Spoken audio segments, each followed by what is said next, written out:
Formative assessment provides a framework for children to take responsibility for their own learning. It challenges teachers to manage a classroom in a different way. It's empowering the pupils to set their own agenda for their own education. It involves taking risks and allowing room for failure, and recognising that these experiences are crucial to equipping the children for lifelong learning. The formative assessment framework includes defining with the children the learning intention, deciding by consensus their success criteria, designing with them the learning environment, which can mean facilitating them to work in groups with learning partners, and enabling the children to use resources outside the classroom, and developing their learning through feedback.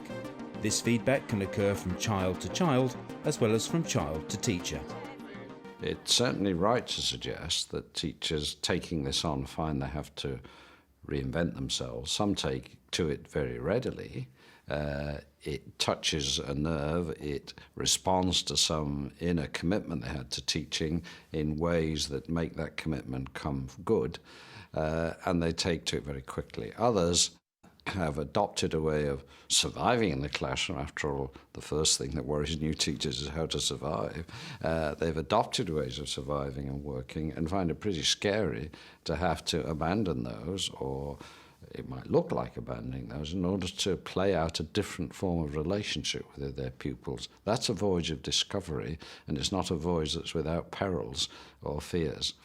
A school that's taken on these perils and fears and embraced formative assessment is Two Waters Primary in Hertfordshire, where teacher Julia Turner has been teaching a Year 6 revision lesson on light. The class is of mixed ability children, and 16% of them are from ethnic minority groups. Reviewing the lesson with Julia today is the assessment coordinator at Two Waters, Marziya Panju. When did the children last meet this topic? Last year, during Year 5, we encountered shadows and light.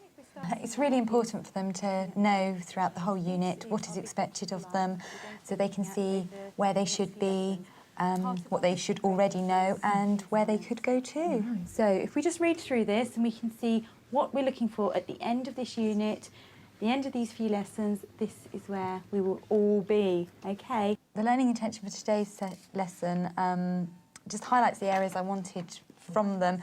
Most of it they should already have known, but I thought it was important that for them they just had a real focus. I should recognise that light sources are seen when light enters the eye. Although you drew up the success criteria, you're involving the children to be part of it as well. It like comes off the mirror, it's like into your eyes, and then like reflects back. Okay, right, Year 6. We're going to put all of your ideas onto a mind map, okay? Julia uses mind maps to focus the children on what they need to learn about light. Right, let's see some of the things that you've been talking about. Jessica? When there's light, if it hits an object, it will not go through, it will leave a shadow on the other side of the object. Right, okay, so we've got shadows. The mind map has involved the children in defining what they're going to learn. In the way. Yeah, I think it's important for the children to understand that we're a learning group together, that I'm part of that group. I'm not just an outsider telling them what to do. And it gives you an opportunity to bring in the learning that you want them to focus in for the day, especially. Yeah. Right, so using our mind map, we're going to start working through today's session, okay?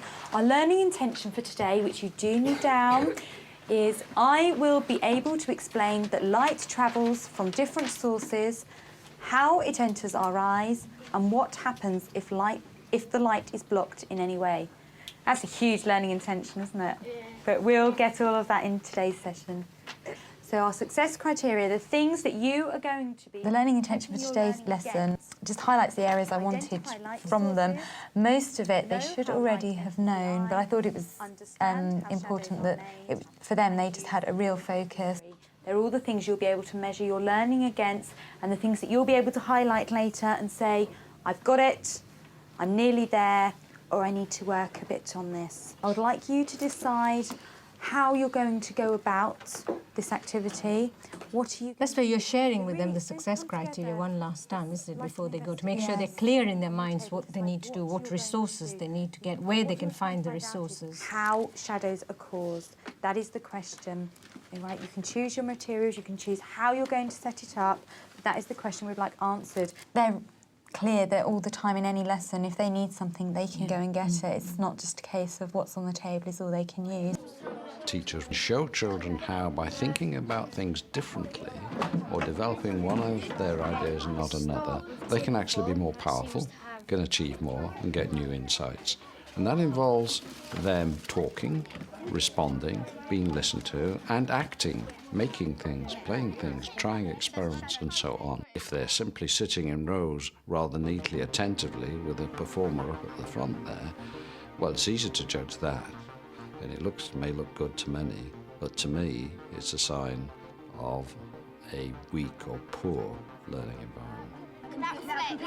In the average classroom with that style of teaching, research shows there are roughly about 7 or 8 pupils taking part, and the rest are sat at the back and around the edges keeping out of trouble and embarrassed if they're asked something, because they then produce a response which is off beam and the teacher doesn't know what to do with it, or the teacher's body language shows that they're stupid and got it all wrong. So you'll have a lot of disaffected pupils if you do that. At Two Waters, involving the children in the process of learning has removed any disaffection by actively connecting them with their learning. The children are working beautifully together there in groups, isn't it? And that gives you some time to move around and check on their learning and take them that one step further. You've really moved there from imparting knowledge to them to facilitating them to take themselves to the next step. And we've only done like a couple of things that actually forms a shadow. Right. I don't need to be watching over them as closely or teaching them as closely. Yes. I can stand back and observe and listen and focus on. That's right. It's interesting to see the way they're working in their pairs. I mean, because, you know, we start this at the bottom end of the school and to come and see them working really beautifully well together there in Year 6. They've finished this part of the lesson and now they're going back to the carpet. Do you want to explain a little bit then? Yes, I tend to bring them back to the carpet so that we can review what we have just done, Yes. clarify their learning, refer back to the learning intention and what we need to get out of the lesson. It's just a way of reviewing and refining and sorting And ourselves for out. them identifying what they need to do in the next part of the lesson. Right. What I'm going to ask you to do then is with your partner, discuss this, maybe find out about that, and then bring it all together in a poster on your own. I like the way you asked them to talk to their partners to clarify what bits they had already covered and what bits they hadn't yet, and that It's helps just to to make anchor sure- their learning, isn't it? yes. Finding out for themselves which bit they've already sorted out. The children are going to present their findings in the form of a poster and are discussing what information should be included and what the poster should look like. Use like colourful words and bright pictures, colour, pictures, and interesting words. Yeah, use interesting words to explain what the pictures are and everything. Yeah. It's interesting to see that you've asked them how they're going to present that second bit of information. Yes, I think it has to come from the children. As long I tell them what I want as an end product, what I would like to see, but it's important for them to say how they're going to get to that end product, because then their thinking is coming into place and they're free to go to the library, to use computers, to find out what they want and to use their preferred learning style. As long as they're telling me how to do it, they're thinking about it. That's right. So rather than you forcing the learning onto them, they're finding a route for themselves to take themselves that much further. How do you feel about letting them go out? I trust them, they know I trust them, Yes. and I think we've got that respect in the class. I think that we've is very worked on. clear that you trust them and they Yeah. know that they have to perform for Yeah. you. It's good to see Louis and Chloe, they're knowing exactly what to do when they go to the library. I think that's just the way we've sort of brought them up in school, isn't it? The time we It is. spent in teaching them those library skills definitely. and how to behave in the library and what the expectations there are. I think we'll take this one back. Some people might want to write some things about that. Take in this their one as books. well, so Yeah. about the eyes.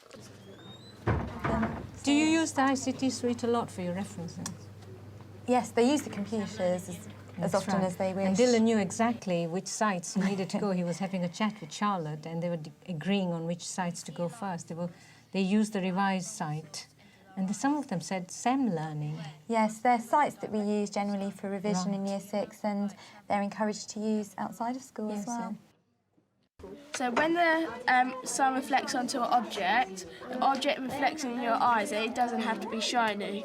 And also the people there in the classroom, they're talking about things together and helping and supporting each other along the way as well. Yes. I like the way the whole class are listening to each other and respecting each other's ideas. I can remember them when they were in year 2 and how you had to tell them to stop and listen what their partner says before jumping in.